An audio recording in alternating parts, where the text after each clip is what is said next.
Welcome to Ellsworth Road Productions Custom Creations.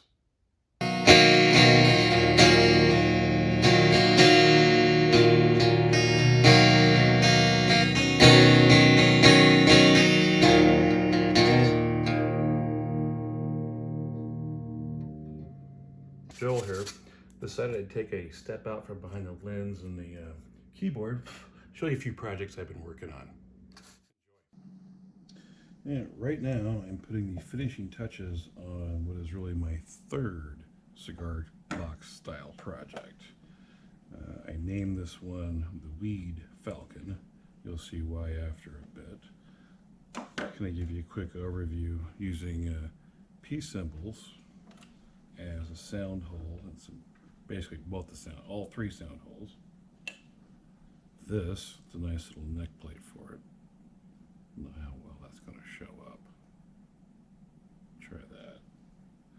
I've had to make a few neck shims to get the neck to come to the correct height there. I actually had to go to a bigger style here, so I had to take it all apart. So I thought I'd give a chance to kind of show everybody what's all in it. It's an active pickup system using a rod pickup underneath. I call it a Piezo. Anyway, so technically, with this rod underneath being crystal, this entire guitar channels music using crystals. Ooh, very Reiki.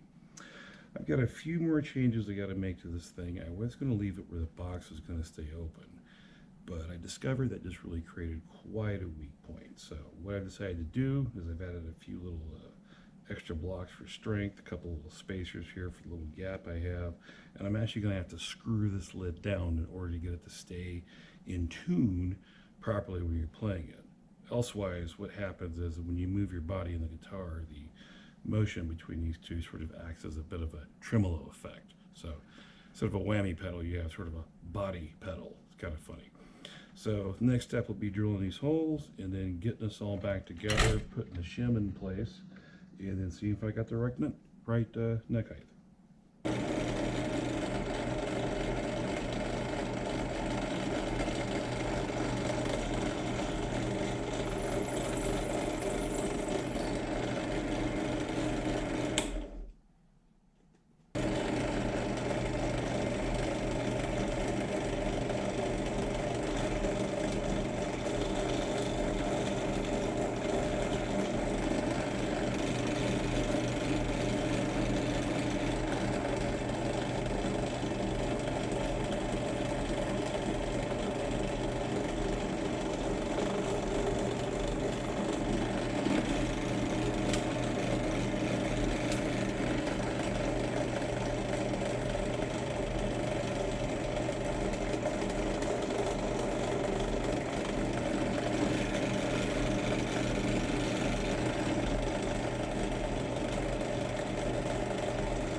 Jam for the top a bit. Not quite. Yeah, that'll give you a good step.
When I originally built it, I was more concerned about the construction of it, not so much about getting the neck set up. But obviously, when I put it together the first time, I could tell the action or the neck had to be raised a bit with the shim, which is something I had to take it apart to do.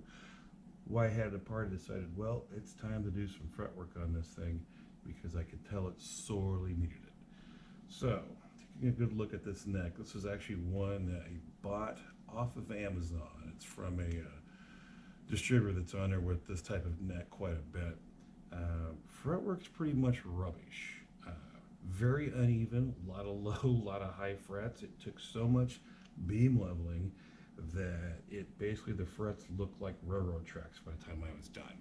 So I had to move a lot of meat off the sides of the frets just to get them back to round. Because of that, I used a file like this. So what I found the best technique was after I leveled it, I would start out with the big one just to get any of the rough edges to basically help flatten it. Then I would start out with the smaller one just to stop from removing as much meat as possible from the top of the fret, just to start bringing the sides in little by little. Don't really put a lot of down pressure on it when I do it. It's more of just a side pressure. Now it took about maybe an hour of sitting and doing this. And what I've done now is I've polished them back up. I've got a little bit of polishing left to do, but feels a lot better. Now, still sort of getting all my toolkit together. I don't really have a good sanding beam for leveling frets, so I actually made one myself out of scrap wood, and I started out using 320 grit. And I stayed with 320 grit, and I spent a lot of time after I used a straight edge to rock it all, to just go over and moving just enough at a time to get it nice and flat. Then after it was all done, using this, I came through it. I think this was some sort of a, I don't know, makeup sponge, but I found this actually works pretty good for polishing it back up. So I'm gonna keep working on this for a little bit, make it look a little bit better, and then since I've got the nut popped off now, I need to basically cut myself a new nut, and I'm gonna put that in there. Now, for those of you that are doing fretwork or thinking about doing fretwork, a lot of kits come with little cheap things like these. They may seem handy to use.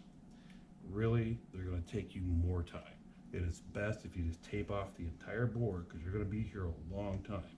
And having to go onesie, twosie each time you go to do a fret job, or every time you go to basically work on a single fret, it's going to take you a lot longer to use these than it would have ever taken just to take it a time to have taped it up the first time.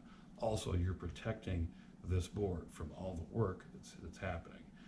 I found that with this type of file, I knew I was pretty much as close as I could get to round when I basically would feel no more pressure or drag across the frets because it's made to ride almost right on top of where the wood is. Another reason you want to have it protected. So after we get this all put together, we'll get the neck shim that I'm building for it on, which I'll show that a little bit later. We're going to get it restrung and see if it plays any better. All right, well, I finished the fret job. It's not too bad. I took a look at my factory strat and compared it, and actually not too shabby. So especially for this neck, so I put some true oil on it, cleaned it up, wipe it off a little bit, let that soak in. Right now I just took the clamps off the new nut I put in. That's the old nut right there for reference. I do gotta say, whatever this little thing was, Ultimate Bronze, this is about a 600 grit, this is about 1,000 grit. So I gotta find more of these. These are actually pretty handy for a nice little quick buffing. Next step is to install the neck shim in the little bit of a wedge that I built to get the neck to the right angle. And we're going to put it together, string it up, and then I'm going to start basically slotting that nut and figuring out the correct height for all the strings. Again, using this is basically a crowning file. You just got to be really careful with one of these that you don't wind up taking off more meat off the top. You basically just want to round the side. So always start with the smaller one. It seems to be the best way. All right, let's get this thing back together.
So that is completely clean channel, no effects at all.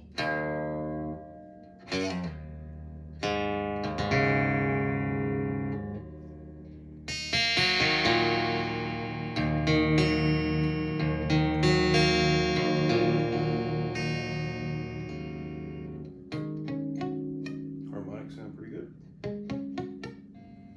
So I actually think it sounds better than I was expecting. This is the first time I had it together. It didn't quite sound, we'll say, with this much resonance. So I'm actually pretty happy with the end result.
Alright, so I think what's left is basically do some touch-up finish. I've got to contour this nut a little bit that I cut. Obviously restring it because I did a really crap job. But I usually go through a set of strings just putting the guitar together, so that's usually par for the course. And I don't know, I may play it some more. So now that I've got it on here, I'm using obviously 10 gauge strings. They're Diodero nickel wounds, yeah, 10s and all the way to 46 for the small.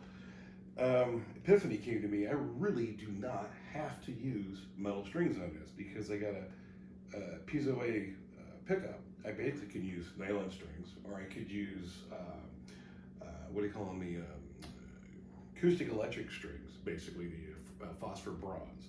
So there's really a large variety of sound that I can make with this. That's unplugged.